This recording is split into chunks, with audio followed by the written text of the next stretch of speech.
சந்தோஷமாக இருக்குது. இந்த ஃபங்க்ஷனோட விழா நாயகன் வந்து டைரக்டர் தனாவோட வானம் கட்டும் படத்தோட ஃபேன்னா. அவரோட கேமரா, அவரோட ஃப்ரேமிங், டேஸ்ட்டு, டயலாக் டெலிவரி, அவர் சொன்னார் இல்லையா டேரக்டர்ஸ் இயக்கியிருக்கேன்னு சொல்லிட்டு, பாலாசக்தி சாரை பர்ஃபார்மன்ஸ் பண்ணி வாங்கின விதம், சரத்குமார் சாரோட பர்ஃபார்மன்ஸ், ராதிகாமரன் பர்ஃபார்மன்ஸ் எல்லாத்தையும் பார்த்து ரொம்ப ரசிச்சிருக்கேன் அவங்க படத்தை. ஸோ நானும் ராஜா சாரும் நெக்ஸ்ட் படம் யாரை வச்சு பண்ணலான்னு பண்ணிட்டு இருக்கும்போது 2 பேரும் ஒருமித்தமாக வந்து உங்கள் பேரை பற்றி பேசிகிட்டு இருப்போம். ஃப்ரம் த டே ஃபஸ்ட் டேயில் மீட் பண்ணது வந்து இன்றைக்கி வரைக்கும் ஒவ்வொரு நாளும் வந்து ஆஸ் அ டைரக்டர் உங்களை பார்த்து ரொம்ப நிறைய விஷயம் ஆச்சரியமாக 3 படத்தில் இவ்வளோ கற்றுக்கிட்டீங்க அப்படின்னு சொல்கிற மாதிரி ஆச்சரியமாக இருக்குது. நிறைய எமோஷன்ஸ் இருக்குது. அதே சமயம் டெக்னிக்கலாக கூட ஷார்ட் டிவைட் பண்ணுறது, உங்கள் டேஸ்ட்டு எல்லாமே எல்லா விதத்துலேயுமே மிக குறுகிய நாட்களில் ஒரு பெரிய படத்தை பண்ண முடியுமா அப்படின்னு பார்த்தீங்கன்னா ரொம்ப கஷ்டம். ஆனால் நிறைய டைம் எடுத்து பண்ணார். பட் ஸ்டில் இந்த படத்தோட அவுட்புட்டுக்கு வந்து நீங்கள் எடுத்துக்கிட்ட நேரம் கம்மி தான் உண்மையிலேயே. ஸோ இன்னும் இப்போ பெரிய பெரிய படங்கள் உங்களால் ஈஸியாக ஹேண்டில் பண்ண முடியும். கண்டிப்பாக ஃப்யூச்சரில் படம் பண்ணக்கூடிய ப்ரொடியூசர்ஸ் எல்லோரும் தைரியமாக பெரிய பெரிய பட்ஜெட் படங்களை இவர் கொடுக்கலாம். அதை டபுள் மடங்கு பட்ஜெட்டாக காட்டுவார். ரொம்ப நாலேஜ் உள்ள டெக்னிக்கலி சவுண்டான ஒரு டைரக்டர் தான். சந்தோஷம் தானே. கூடிய சீக்கிரம் இன்னொரு கதையில் சந்திப்போம். Mani Ratnam sir associate. ஸோ அது மாதிரி தான் இருக்குது படமும். ஆக்சுவலாக நல்லா இருக்குது. டயலாக் டெலிவரிலேருந்து ஆரம்பித்து எல்லாமே அதே மாதிரி தான் இருக்குது. அப்புறம் நீங்கள் குறுக்க பேசுறதுனால அடுத்ததுக்குள்ளே பற்றி பேசிடுறேன். புது மாப்பிள்ளை, நீங்கள் ரொம்ப நைஸ் பர்சன். ஒரு நல்ல தோழமையாக பழகக்கூடிய ஒரு நல்ல மனிதர். ரொம்ப ஸ்வீட்டாக இருந்துச்சு. நல்ல கம்பெனி எனக்கு அவர். Nice sir. 2 படமாக ஆனால் கல்யாணத்துக்கு கூப்பிடல நீங்கள். பரவாயில்ல. சந்தோஷம் கூட ஒர்க் பண்ணது சார். நைஸ். அவங்க சொன்ன மாதிரி சார், நீங்கள் பிடிச்ச அந்த ஸ்டைல் இருக்குல்ல, காமெடி ஸ்டைல், இது வரைக்கும் யாருமே பிடிக்காது. அது நெல்சன் உங்களை தோண்டி எடுத்தாரா, நீங்களா அப்படி வெளியே வந்தீங்களான்னு தெரியல சார். ஆக்சுவலி தோண்டி எடுத்தாரா, அது செம்மையாக பண்ணீங்க. ஆக்சுவலாக அப்போ இந்த டே 1லேருந்து நீங்கள் கேரி பண்ணுற விதம் இருக்குல்ல, இது வரைக்கும் யாருமே இப்படி ஒரு பாடி லாங்குவேஜை வந்து சினிமாக்காக கம்ப்ளீட்டாக மாற்றிட்டீங்கல்ல. இன்னொரு பர்சன் தான் நீங்கள் சினிமாவில் நடிக்கக்கூடிய அந்த கமெடின்றது வந்து ரியல் லைஃப்பில் வேற ஒரு ஆள் அப்படின்ற மாதிரி கம்ப்ளீட்டாக வேற ஒரு ஜானரில் நீங்கள் நல்லா பண்ணுறீங்க சார். சூப்பர். அப்புறம் என்னோடய ஃப்ரெண்டு, என்னோடய ப்ரொடியூசர் ராஜா சாருக்கு மனமார்ந்த நன்றிகள். பெரிய கதை இல்லை சார், ரொம்ப கதை பெருசாக இருக்கே, நீங்கள் பண்ணணுமா, ஏன்னா வேறு சின்ன எனக்கு ஏற்ற மாதிரி போயிடலாமான்னு கேட்கும்போது, இல்லை சார் இது பண்ண முடியும், நான் பண்ணி காட்டுறேன் அப்படின்னு சொல்லிட்டு எந்த காம்ப்ரமைஸும் இல்லாமல் கூடியில் வரும் படத்தை தொடர்ந்து எனக்கு கூட அவர் கூட நான் பயணிக்கிற 2வது படம் அது. எந்த காம்ப்ரமைஸும் பண்ணிக்காமல் ரொம்ப சிறப்பாக இன்னைக்கு வரைக்கும் நல்ல படம் வர்றதுக்கு முக்கியமான காரணம் நீங்கள் அமைஞ்சிருக்கீங்க சார். ரொம்ப நன்றி. நிறைய படங்கள் ஃப்யூச்சரில் பண்ணணும் நாம. Thank you so much sir. அப்புறம் இந்த படத்தோட ஹீரோயின், நான் ஷாக் ஆகிட்டேன். ஆக்சுவலாக உங்களுக்கு இவ்வளோ தமிழ் தெரிஞ்சு தான் நான் ஷூட்டிங் ஸ்பாட்டில் நிறைய பேசியிருப்பேன். ரொமான்ஸ் பற்றி நான் டிஸ்கஸ் பண்ணியிருந்துருக்கலாம். நம்ம இப்போ தான் தெரியும். ஆக்சுவலாக is the one which you practice or is the real flow? Real flow. Okay. நல்லா தமிழ் பேசுகிறீங்க. ஸோ நிறையா சந்தோஷமாக இருக்குது. எனக்குலாம் இன்னொரு லாங்குவேஜ் கற்றுக்கிறது ரொம்ப கஷ்டமான விஷயம். இன்றைக்கி நிறைய தெலுங்கு படங்கள் ரிலீஸ் ஆகிட்டு இருக்கு. அந்தரிக்கி நமஸ்காரம் தவிர்த்து எனக்கு எதுவும் தெரியாது. பட் நீங்கள் தமிழில் வந்ததுலேருந்து ஒரு ப்ரெஸ் மீட்டே நீங்கள் வந்து ஆனர் பண்ணுற, தமிழில் நீங்கள் டைலாக் டெலிவரி பண்ணுற அளவுக்கு நல்லா பண்ணுறீங்க. சந்தோஷம். வெரி ஸ்வீட் அண்ட் சிம்பிள் பொண்ணு. எந்த ஹீரோயினுக்கான ஒரு அப்படின்னு இல்லாமல் ரொம்ப சிம்பிளாக இம்மிடியட்டாக கூப்பிட்டா கூட மேக்கப் இல்லாமல் கூட சம்டைம்ஸ் வந்து டைமுக்காக ஹானர் பண்ணி வந்து இங்கே கூட ஒரு சகஜமாக பழகின ஒரு ரியா சுமன் வந்து ஒண்டர்ஃபுல் ஆர்டிஸ்ட். இன்னும் நிறைய படங்கள் வந்து நீங்கள் ஃப்யூச்சரில் தமிழில் பண்ணுவீங்க. அடுத்தது வந்து Tamizh sir, Taanakaran director Tamizh sir வந்து is a wonderful artist. Okay. ரொம்ப சந்தோஷமாக இருக்குது. ஒரே படத்தில் வந்து 3 directors, Gautham Menon sir, Tamizh sir and Dhana 3 பேர் கூட ஒர்க் பண்ணது. தானகாரன் சார், தமிழ் சார் வந்து ரொம்ப அருமையாக, ரொம்ப இயல்பான நடிப்புன்னு தெரியாத அளவுக்கு ரொம்ப இயல்பாக பர்ஃபார்ம் பண்ணக்கூடிய ஒரு நல்ல ஒரு artist. Nice working with you sir. சந்தோஷம் சார். அடுத்தது wake Prasanna sir, thank you so much sir. நல்லா பண்ணுறீங்க. ஆக்சுவலாக நான் உங்களை அந்த சொல்லில் ஒரு படம் உங்களுக்கு காவி வேஷ்டி கட்டி நடிச்சிருக்கீங்களா ஒரு படம் என்ன படம் சார் அது? நான் ரயில்வே ஸ்டேஷனில் சண்டை போடுவீங்களா நிறைய பேர், நெஞ்சம் முடியும், அந்த சீன் அடிக்கடி பார்த்துருக்கேன் நான். Wonderful performer. அந்த சீன் பார்க்கும்போது வயசானவர் போல் இருக்கு இவர் அப்படின்ற மாதிரி நினச்சிட்டு இருந்தேன். ஐ திங்க் பிஃபோர் 4 இயர்ஸ் வந்த படம் இல்லை சார். ஆக்சுவலாக 4 இயர்ஸ் அப்போவே அது ரொம்ப சின்ன வயசு நீங்கள் ஆக்சுவலி. பட் அந்த டைமில் நீங்கள் வந்து உங்களை கேரி பண்ணியிருந்த விதம் இருக்குல்ல, இப்போ நேரில் பார்க்கும்போது தான் ரொம்ப சின்ன ஆள் தானே இவர் அப்படின்ற மாதிரி. ஐ மீன் வயசு வரல. ஸோ நான் ரொம்ப அருமையாக கேரி பண்ணுறீங்க. டயலாக் டெலிவரி, நீங்கள் பேசுகிற தமிழ் ப்ரொனன்சியேஷன் எல்லாமே நல்லா இருக்கு. ஸோ இன்றைக்கி விழா நாயகர்கள் இன்னொருத்தவங்க வந்து விவேக் மெர்வின். அவங்களோட இசையோட தீவிரமான ஃபேன் தான். புகழ் படத்தில் நீங்கள் பண்ண சாங், அந்த சாங்லேருந்து உங்களோட ஒர்க்கு, நீங்கள் இன்ஃபேக்ட் நீங்கள் 2 பேரும் நல்ல ஆக்டர்ஸ் கூட. நான் ஒரு ஆல்பம் சாங்ஸ் விஷுவல்ஸ்லாம் பார்த்துருக்குறேன். ரொம்ப நல்லா கேரி பண்ணுறீங்க உங்களை. நீங்கள் வந்து ரொம்ப அருமையாக ஆல்பம், இப்போ அவங்க ரீசெண்டாக கூட நான் ரிலீஸ் பண்ணல ஒரு ஆல்பம் ஒன்று, ரொம்ப ஒண்டர்ஃபுல்லாக பெர்ஃபார்ம் பண்ணியிருந்தீங்க. ஸோ கண்டிப்பாக நீங்களும் வந்து ஃப்யூச்சரில் ஒரு ஆக்டராக வர்றதுக்கான அத்தனை வாய்ப்புகள் இருக்கா பண்ணலாம். சின்ன கிசு மட்டும் ஏதாவது நீங்கள் கிரியேட் பண்ணி விட்டுட்டீங்கன்னா யார் கூடயாவது கூடிய சீக்கிரம் வந்து பேசப்படுவீங்க. நல்லா பண்ணுறீங்க, நல்ல ஒண்டர்ஃபுல் பர்ஃபார்மன்ஸ், நல்ல டியூன், நல்ல சென்ஸ், நல்ல காம்பினேஷன். ஸோ 2 பேரும் சேர்ந்து இப்போ ஒருத்தராலே நிறைய லைஃப்பில் ஜெயிக்க முடிய வாய்ப்புகள் இருக்கும்போது 2 பேராக சேர்ந்து இருக்கும்போது எவ்வளோ வாய்ப்புகள் இருப்பாங்க சக்ஸஸ் பண்ணுறதுக்கு. கண்டிப்பாக உங்கள் காம்பினேஷனில் வந்து யூ வில் டூ ஒண்டர்ஸ், நம்பிக்கை இருக்குது. அப்புறம் முரளி சார், என்னை வச்சு நீங்கள் வந்து ஃபைட் ஹேண்டில் பண்ணுறது ரொம்ப கஷ்டம்தான். அண்ட் இன்ஃபேக்ட் ஆக்சிடென்ட்க்கு அப்புறமா நான் பண்ணேன். ஸோ இந்த பக்கம் முகம்லாம் ரொம்ப சாஃப்டாக இருந்துச்சு, பிளேட் நிறைய இருந்துச்சு. ஸோ ஃபைட்டில் தெரியாமல் எங்கேயாவது பட்டா கூட உள்ள பிரச்சனைன்ற மாதிரி ஒரு கிரிட்டிக்கல் பொசிஷனில் என்னை ஒப்படைச்சேன் சார்கிட்ட. ரொம்ப பூ போல பார்த்துட்டீங்க சார். தேங்க்யூ. நல்ல ஒண்டர்ஃபுல் ஃபைட் மாஸ்டர். இந்த படம் பார்க்கும்போது அது தெரியவே தெரியாது, நான் சொல்கிறதுக்கெலாம் ரொம்ப மிருகத்தனமாக இருக்கும் அந்த ஃபைட்லாம். நீங்கள் பண்ணது அவுட்புட் பார்த்தேன் சார், ஒண்டர்ஃபுல். ரொம்ப நல்லா பொறுமையாக ஹேண்டில் பண்ணிங்க சார். என்ன thank you so much. Nice sir. Thank you sir. Next படத்தில் ஒர்க் பண்ணுவோம் நாங்கள். அடுத்தது வந்து நான் ரீசெண்ட் டைமில் மியூசிக்கை விட ரொம்ப இம்பார்ட்டன்ஸ் கொடுத்து நான் பார்க்கக்கூடிய துறையாக வந்து எடிட்டிங் அமைஞ்சு போச்சு. அப்படின்றதுனால தான் பார்த்தீங்கன்னா நான் வந்து மியூசிக் கூட கொஞ்சம் ஓரம் கட்டி வச்சுட்டு எடிட்டிங்கில் ஃபோக்கஸ் பண்ண ஆரம்பிச்சிட்டேன். அந்த துறைக்கு இந்த படத்துக்கு சொந்தக்காரரான நம்ம சங்கத்தமிழன் அவர்களோட ஒர்க்கை பார்த்து நான் மேலே பிரமிச்சு போயிட்டேன். ரொம்ப பொறுமைசாலி, நல்ல டேஸ்டான ஒரு எடிட்டர். நீங்கள் ரொம்ப ஸ்பேஸ் விட்டு அவர் படத்தோட அவுட்புட் வந்து நல்ல ஸ்பேஷியஸாக வந்திருக்கு. மணிரத்னம் சார் ஸ்டைலில் வந்திருக்குன்னா அது கண்டிப்பாக காரணம் நீங்கள் தான். ஈஸியாக வந்து மணி சாரில் ஓகே பண்ண மாட்டார். ஸோ தனாவோட ரைட் ஹேண்ட் நீங்கள். நிறைய படங்கள் ஃப்யூச்சரில் பண்ணி ஸ்ரீகர் பிரசாத் சார் மாதிரி பெரிய பேர் வாங்கணும்னு ஆசைப்பட்றேன். Thank you so much. அப்புறம் இந்த படத்தோட காஸ்டியூம் டிசைனர் மீனாட்சி, அனுஷாகி மீனாட்சி காணும் மேலே. சரி, okay. So nice working with you. நம்ம 2வது படம் ஒர்க் பண்ணுறோம். நல்லா இருந்துச்சு உங்கள் காஸ்டியூம் செலெக்ஷன் எல்லாமே இந்த படத்தில். வேறு யாராவது மிஸ் பண்ணிட்டேன்னா, புது மாப்பிள்ளை பேசியாச்சு, ப்ரொடியூசர் பேசியாச்சு, எல்லாம் பேசியாச்சு. கேமராமேன் முக்கியமாக இந்த படத்தோட கேமராமேன் வந்து மஃப்டி படத்தோட கேமராமேன் நவீன்குமார். நல்ல தமிழ் பேசுகிற நண்பர் தான் அவர். ரொம்ப சந்தோஷமாக இருக்கு அப்புறம் இந்த படத்தில் வந்து அறிமுகப்படுத்துறது தமிழுக்கு. என்னோட அர்த்தப்புறமா அவர் தான் கேமரா பண்ணுறாரு. கண்டிப்பாக தமிழுக்கு வந்து ஒரு முக்கியமான find Santosh Sivan sir, PC Sriram சாரோட வரிசையில் வந்து கண்டிப்பாக நவீன்குமார் பெரிய கேமராமேனாக தமிழில் பேசப்படுவார். இந்த படத்தில் கேமரா ஒர்க் ரொம்ப பெருசாக பேசப்படும். ஸோ இந்த டீம் ஃபுல்லாக இங்கே இதே அடியிலேருந்து பெரிய மனமார்ந்த நன்றிகள் தெரிவிச்சுக்கிறோம் உங்களுக்கு இங்கே வந்ததுக்காக. Thank you so much. நீங்கள் ஃபஸ்ட் டைம் பார்க்கும்போது டீசர் சரியாக பிள்ளையாக இல்லை, இப்போ சரியாயிடுச்சா ஷூஸ்? இப்போ நீங்கள் இந்த நிகழ்ச்சி முடியும் போது ஒருத்தர் டீசர் நீங்கள் அவசியம் பார்க்கணும். நன்றி, தேங்க்யூ. ஸோ இந்த படத்தில் ஃபஸ்ட்டு பண்ணேன். ஸோ அவரை நம்பி தான் நான் பண்ணேன். பட் நாங்கள் இப்போ எடிட் பண்ணும்போதெல்லாம் நாங்கள் சிரிப்போம். எடிட்டில் உட்காந்து பார்க்கும்போது எல்லாமே நான் சிரிச்சுட்டே இருக்கேன். ஆனால் ஒர்க் பண்ணும்போது ரொம்ப ரொம்ப ஜாலியாக இருந்தது. அவர் சொன்ன மாதிரி தான், அவருக்கே தெரியாமல் சீன்லாம் முடிச்சிருவோம். ஏன்னா அவ்வளோதான், நான் முடிஞ்சிட்டேன் கிளம்பணுமா அப்படிமா. ஆமாங்க கிளம்பலாம். ஸோ அவர் வந்து ரொம்ப கஷ்டப்படாமல் ஈஸியாக ஆனால் ரொம்ப நல்லா பண்ண படம் ஹிட்லர்னு நான் நம்புறேன்.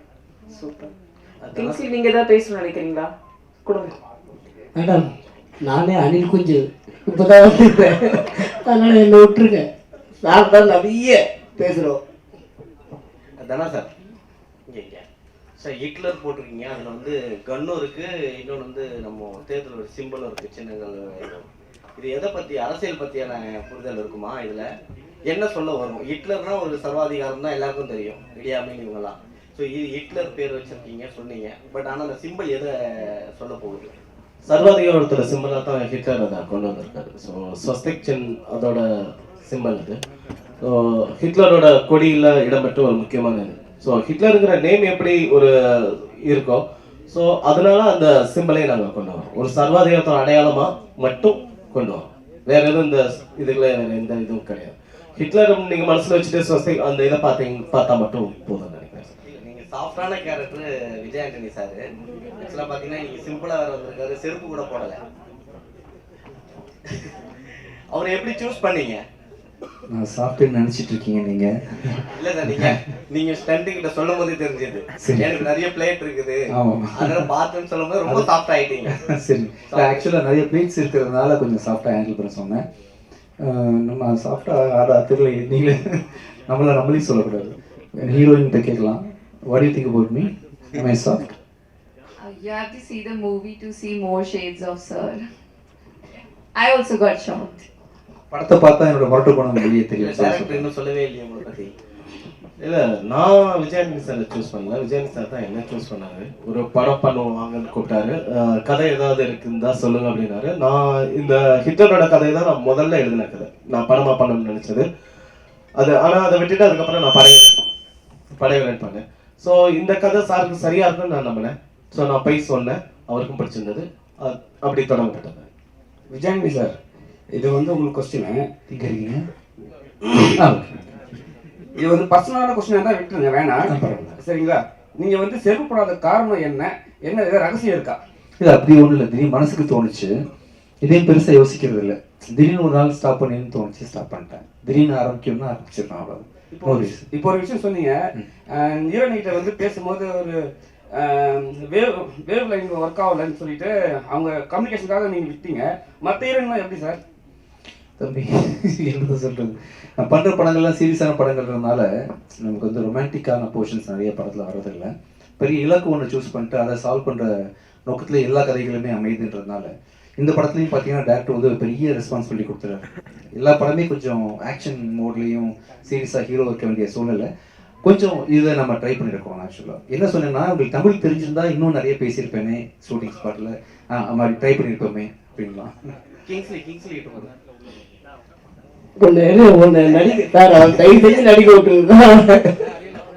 கல்யாணத்துக்கு முன்னாடி கோட் சூட்டு ஷர்ட் இன்சர்ட் பண்ணிட்டு வருவீங்க, கல்யாணம் முடிஞ்சதுக்கு அப்புறம் ஒரு ஸ்டைலிஷா இப்போ வந்து அப்படியே ஜிகிஜின்னு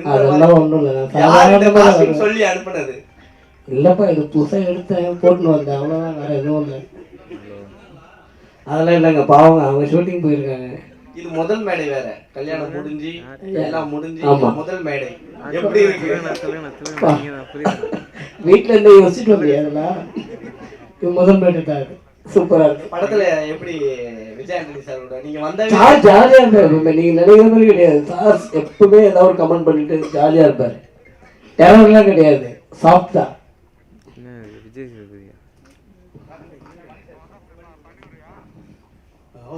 வந்து ஒரு பெரிய சர்வாதிகாரிங்கிறது எல்லாருக்குமே ஊருக்கே உலகத்துக்கே தெரியும்.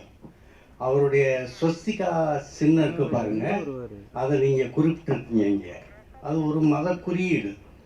அது மட்டும் இல்லை, அவர் அடிக்கடி வந்து காளியை பற்றி புகழ்ந்து பேசுவார். காளி இல்லாமல் என்னால் இருக்க முடியாது, காளியினுடைய குற்றப்பார்வை அப்படின்லாம் சொல்லக்கூடியவர். ஆக ஒரு மதத்தினுடைய பிரதிநிதியாக ஹிட்லர் காட்டலீங்க. நாங்கள் அப்படி எதுவும் காட்டவும் இல்லை, அந்த மாதிரி ப்ரொஜெக்ட் பண்ண வேண்டிய தேவை இந்த படத்துக்கும் இல்லைன்றதுனால நீங்கள் ஹிட்லரை ஒரு சர்வாதிகார ஒரு இதுவாக மட்டும் பார்த்தா போதும்னு தோணுது. மற்றபடி இதுக்கு வந்து வேற எந்த மத அடையாளமோ இதுவோ எதுவுமே கிடையாது. முக்கியமா ஹிட்லர் குறிப்பிடவும் இல்லை. ஹிட்லருங்கிறது நான் முன்னாடியே சொன்ன மாதிரி அது ஒரு படிப்பம், அவ்வளவுதான். இல்லை, அந்த படிவத்தை வந்து கதாநாயகனை வந்து உயர்த்தி காட்டுற ஒரு தமிழ் சினிமாவில் நீங்க இது ஹிட்லர் வந்து கதாநாயகன் சொல்லுதுன்னு நீங்க சொல்ல முடியாது. இல்லை, நான் வந்து இந்த படத்தினுடைய தலைப்பை வச்சு நான் சொல்றேன். படத்தோட தலைப்பு வில்லனுக்கு உண்டான தலைப்பாகவும் இருக்கலாம் இல்லையா?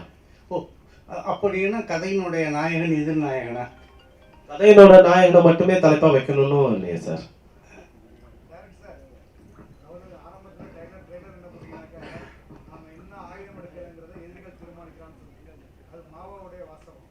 ஆமா,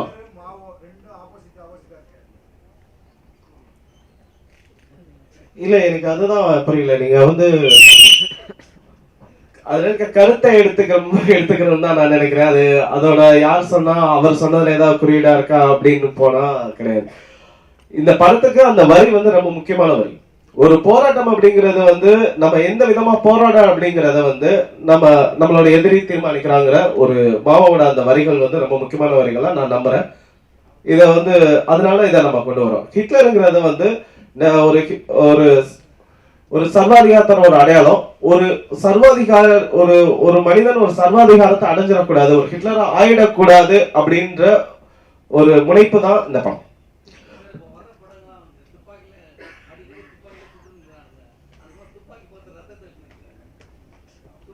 துப்பாக்கியால ரத்தம் வந்துடுது சார். ஏன்னா இதுல ரத்தம் இருக்கு இந்த படத்துல. டைரக்டர் சார் ஹியர் இங்க சார் உங்களுடைய ப்ரீவியஸ் படமாகட்டும் இந்த படமாகட்டும் அது எக்ஸப்ஷனலி வெல் மேட் ஃபிலிம். இந்த படத்துல நீங்க தான் யூ ரிட்டன் தி ஸ்டோரி அப்படின்றதால கேட்குறேன். What was the spark that led you to write the story? இல்லை is based on real life incident? எங்கேயாவது something must have got you to think about this இல்லையா? ரெண்டு விதமா நம்ம வந்து கதைகள் எழுதுவோம் நான் தோணுது என்னை பொறுத்த வரைக்கும். ஒன்று நம்ம வந்து சில படங்கள் பார்ப்போம், நம்ம ரொம்ப பிடிச்ச படங்கள் இருக்கும், அந்த பிடிச்ச படங்களை ரெஃபரன்ஸா வச்சுட்டு நம்ம ஒரு கதை யோசிப்போம். ரெண்டாவது நம்ம வாழ்க்கையில நடந்த சம்பவங்கள் ஏதாவது ஒன்று நம்ம பாதிச்சதை வச்சு கதை எழுதுவோம். எல்லாருக்குமே இது அந்த முதல் கதைங்கிறது இந்த ரெண்டு இடத்துல இருந்து ஒன்று தான் கிடைக்குது.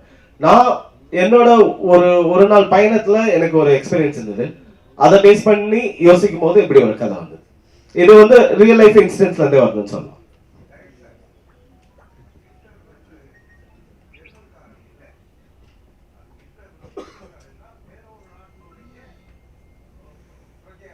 ஆஸ்ட்ரியா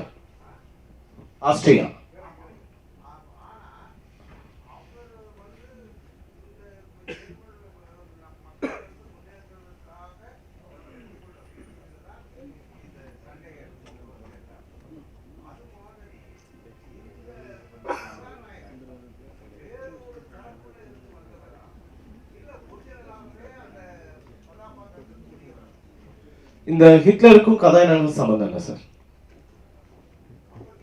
ஹிட்லருக்கும் வில்லனுக்கும் தான் சார் சம்பந்தம் இருக்கு.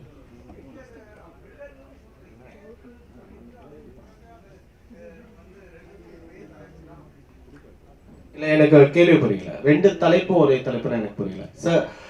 ஒரு படத்தோட தலைப்புங்கிறது கதாநாயகனை மையப்படுத்தி இருக்கலாம், கதையோட கருவை மையப்படுத்தி இருக்கலாம். சரிங்களா? நான் இந்த படத்தோட கருவை மையப்படுத்தி இந்த ஹிட்லர் டைட்டில் வச்சிருக்கேன், கதாநாயகனை மையப்படுத்தி இல்லை.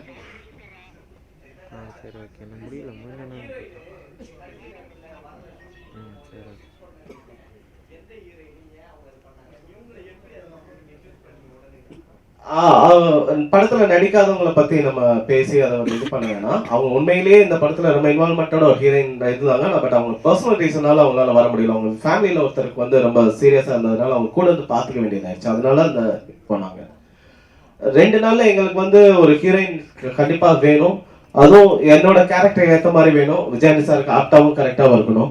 ஸோ அதில் நிறைய 2 நாள் உட்காந்து கிட்டத்தட்ட 40 பேர் தலை பிச்சுட்டு யார் யார் இருக்காங்கன்னு பார்த்து அப்படி ஒரு இதில் ஒரு ஃபோட்டோஸ் பார்த்தோம். அந்த ஃபோட்டோஸ் பார்க்கும்போது எனக்கு அது வந்து மோஸ்ட்லி என்னோட கேரக்டர் ஆப்டாக இருக்க மாதிரி தெரிஞ்சது. அப்புறம் அவங்க என்ன படங்கள் பண்ணியிருக்காங்கன்னு பார்த்தோம். சீரன் ஒரு படம் மன்மதுரையில் இருந்தாங்க. அவங்க ஒரு விதத்தில் ஒரு பூமிகாவோட ஒரு சாயல் இருந்தது. எனக்கு பூமிகா அவங்கள எனக்கு ரொம்ப பிடிக்கும். ரொம்ப நல்ல ஆக்ட்ரஸ் அவங்க. அவங்ககிட்ட ஒரு பாந்தம் இருக்கும். ஸோ அதே மாதிரி என்னோட ஹீரோயினுக்கு வந்து ஒரு ஜாலியான ஒரு பொண்ணு மட்டும் இல்லை, அவளுக்குள்ள ஒரு பெயின் இருக்கு, அவளுக்கு ஒரு எக்ஸ்பெக்டேஷன் இருக்கு லைஃப்ல. ஒவ்வொரு தடவையும் தோத்து வந்து நிக்கிற ஒரு பொண்ணு அவ. ஸோ அந்த பெயினை தாங்குற ஒரு முகம் வேணும்னு தோணுச்சு. ஸோ அது ரியாசுமான் அவங்களுக்கு இருக்குன்னு நான் நம்பினேன். ஸோ அப்படி உள்ள வந்தாங்க.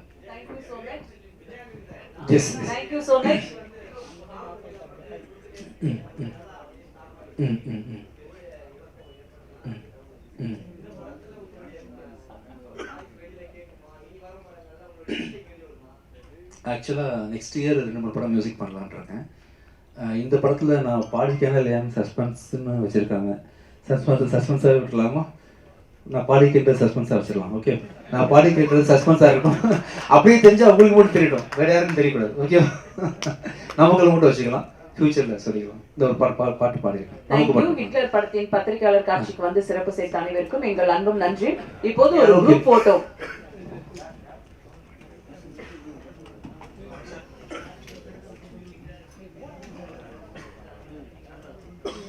ட்ரெய்லர் இப்போது இந்த பிரஸ் மீட் முடிஞ்ச பிறகு பார்க்கலாம்.